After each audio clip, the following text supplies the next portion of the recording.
Assalamualaikum warahmatullahi wabarakatuh. Nama saya Laila Khairatun-Nisa, NIM 2016 1033703111131. Di sini saya akan menjelaskan tentang tugas akhir saya yang berjudul Analisis Sistem Deteksi Anomali Menggunakan Bloom Filter pada Jaringan Honeypot OpenFlow. Perkembangan teknologi jaringan menyebabkan perubahan yang signifikan pada kebutuhan jaringan, sehingga para administrator dituntut untuk mengontrol jaringan yang ada. Karena pada jaringan tradisional tidak ada pemisahan antara control plane dan data plane, maka hadirnya Software Defined Network atau SDN dapat mengatasi permasalahan yang terjadi dengan cara mengontrol jaringan yang ada. Konsep dari SDN adalah pemisahan antara control plane dan data plane. Terdapat 3 layer pada jaringan SDN: application layer, control plane, dan data plane. Penggunaan jaringan SDN tidak menutup kemungkinan terdapat celah keamanan seperti DDoS dan DOS. Jenis serangan DOS dan DDoS adalah SYN-Flood, ICMP Flood. Flooding merupakan teknik yang digunakan untuk membanjiri jaringan ke host target dan mengurangi bandwidth pada user yang sebenarnya, sehingga layanan yang diakses user menjadi terganggu. Solusinya adalah untuk menerapkan honeypot dengan sensor surikata untuk menjebak attacker dan merekam log penyerang pada sistem MHN, dan penggabungan metode Bloom Filter untuk mencari nilai hash dan algoritma CUSUM untuk mendeteksi dan mitigasi serangan DOS dan DDoS. Rumusan masalah ada 3. Bagaimana cara mengimplementasikan honeypot pada SDN untuk membuat perangkap bagi penyerang sistem?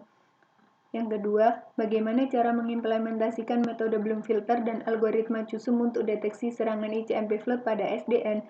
Yang ketiga, bagaimana hasil evaluasi penerapan Bloom Filter dan algoritma CUSUM untuk mendeteksi dan mitigasi sistem dari serangan ICMP Flood pada SDN?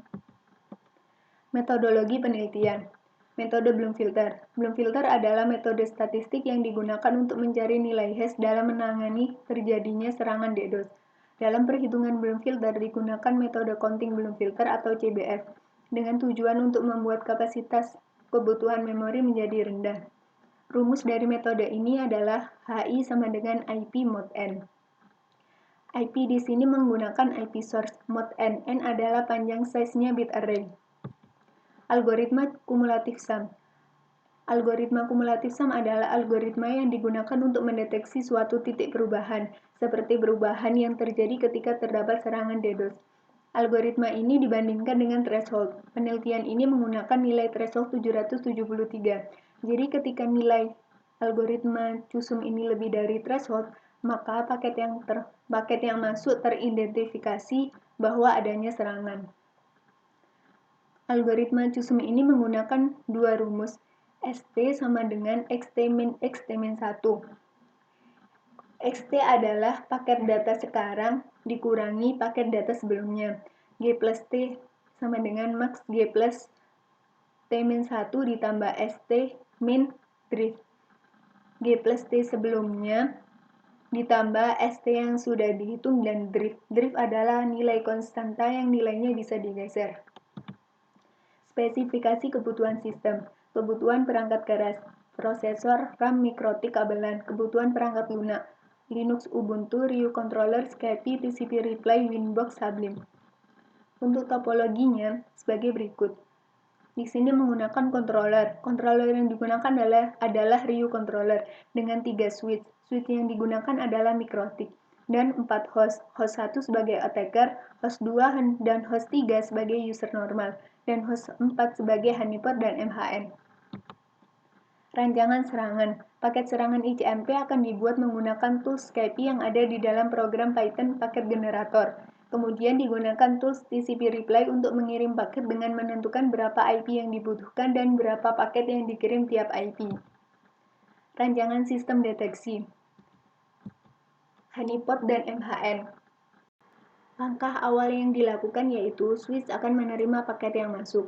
Selanjutnya, paket yang masuk akan dilakukan pengecekan paket pada flow rule yang sudah didefinisikan. Jika paket yang masuk sesuai flow rule, maka paket tersebut akan dijalankan sesuai dengan traffic treatment-nya, seperti forward paket atau drop paket. Jika paket yang masuk tidak sesuai dengan flow rule, maka paket tersebut termasuk paket baru karena belum ada pemetaan IP dan MAC address-nya. Kemudian paket baru tersebut akan dikirim ke controller dalam bentuk pesan OFTPT packet in. lalu akan dienkapsulasi dalam bentuk pesan OFPT paket out atau broadcast paket ke host tujuannya. Ketika paket yang dikirim masuk ke honeypot akan mengenali paket tersebut dengan digunakannya sensor surikata yang terletak di laman MHN. MHN dapat mengumpulkan dan memonitor data serangan dari honeypot. Data serangan tersebut disimpan di dalam database MongoDB. Kemudian data tersebut akan diekspor dan difilter sesuai dengan yang dibutuhkan. Bloom filter. Pada gambar ini dijelaskan tentang alur penyimpanan nilai hash variabel IP source dan protokol ke array Bloom filter. Langkah awalnya itu dengan pembuatan array kosong. Nilai dari IP source dan protokol yang didapatkan dari ekspor data akan dilakukan pencarian hash-nya. Hasil dari hash menunjukkan posisi indeks array. Kemudian nilai hash tersebut akan dimasukkan di array counting Bloom filter sesuai dengan posisi yang ditunjukkan hash. Jika ada IP yang menempati posisi indeks array yang sama dengan IP lain, maka akan diinkremen. Cumulative sum. Untuk cumulative sum ini, langkah awal yang digunakan adalah ketika paket yang masuk akan dihitung dengan Bloom filter sehingga menghasilkan nilai array CBF-nya. Hasil nilai array CBF akan diambil nilai yang paling tinggi, kemudian akan dihitung dengan rumus CUSUM-nya. Setelah perhitungan CUSUM akan mendapatkan nilai G+-nya. Nilai ini menentukan apakah paket yang masuk termasuk serangan atau normal. Untuk mengetahui jenis paket, maka digunakan penentuan threshold. Jika nilai G+ lebih dari threshold, maka teridentifikasi bahwa ada serangan. Dalam penelitian ini diasumsikan menggunakan nilai threshold 773. Penentuan ini dilihat dari pengiriman 15.000 paket ICMP dengan IP source yang sama dalam rentang waktu 10 detik. Rancangan mitigasi. Langkah awal yang digunakan adalah switch menerima paket, kemudian akan dilakukan pengecekan paket. Apakah terjadi serangan? Jika tidak, berarti paket tersebut adalah paket normal. Jika iya, maka akan dibuat flow mode dengan REST IP RIU agar dapat menginstal flow mitigasi DDoS. Apabila telah terinstall flow mitigasi DDoS, maka paket yang sering muncul dengan protokol yang sama akan diblokir. Skenario pengujian. Skenario pengujian dibagi menjadi 3, yaitu pengiriman paket normal, pengiriman paket serangan DDoS, dan pengiriman paket serangan DOS. Masing-masing pengujian dilakukan dalam rentang waktu 15 menit. Dilakukan pengiriman serangan sebanyak 5 kali.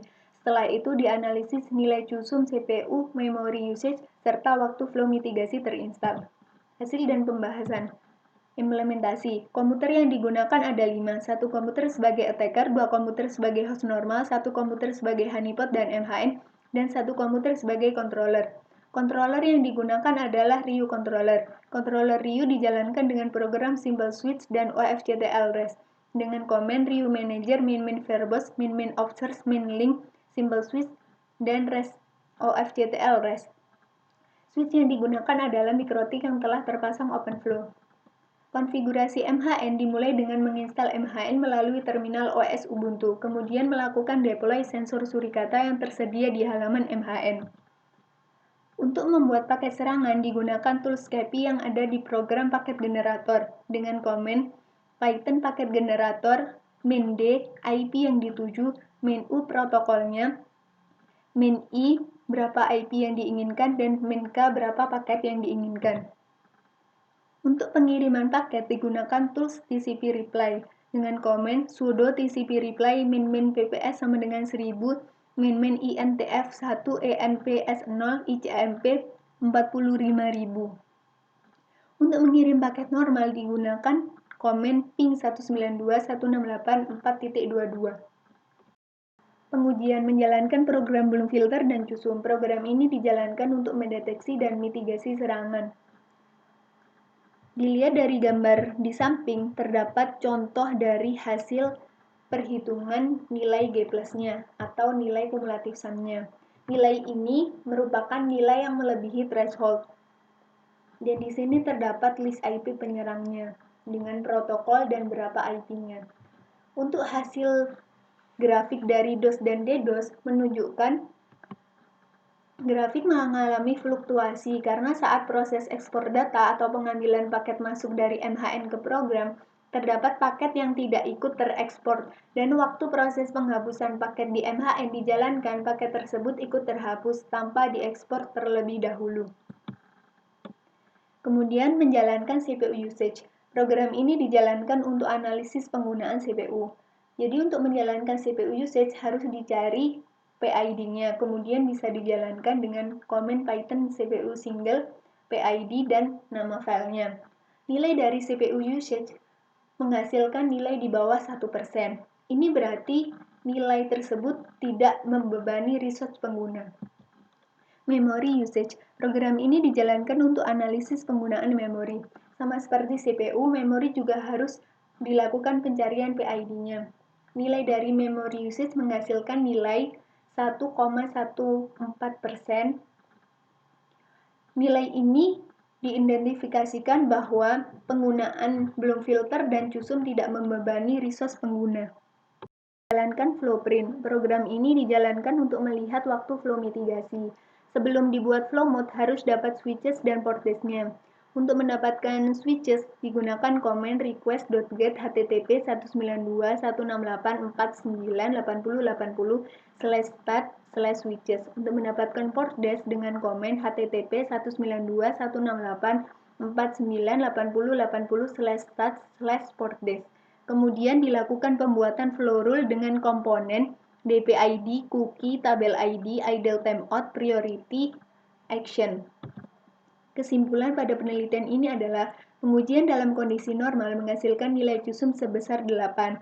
Untuk pengujian DDoS menghasilkan nilai sebesar 811 dan DOS memberikan nilai sebesar 1051.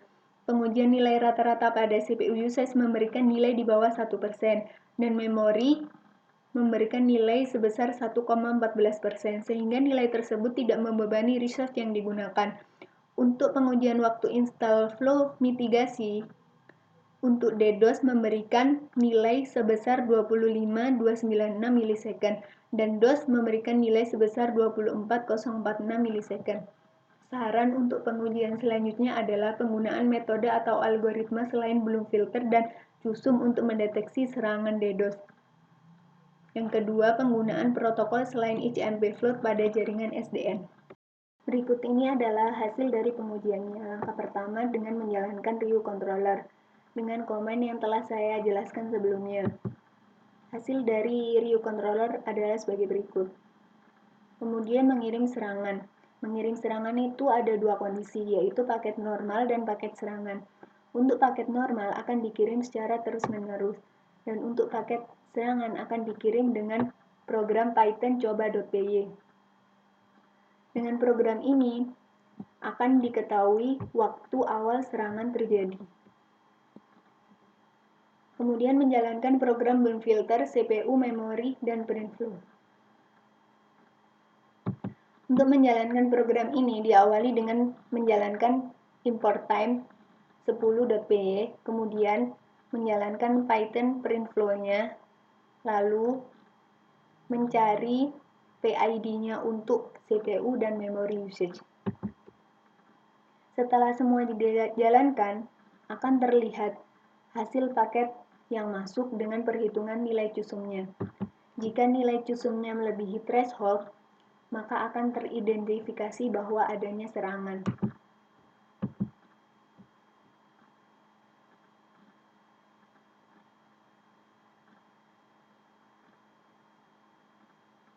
Kemudian menjalankan paket normal dan paket DOS dengan IP source yang sama.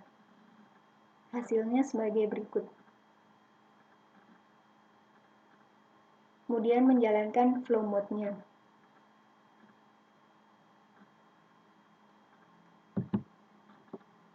Pada controller, ketika flow mode berhasil dilakukan, maka akan terdapat tulisan OFPT flow mode dengan kurung siku. Ini berarti protokol yang sering muncul akan diblok.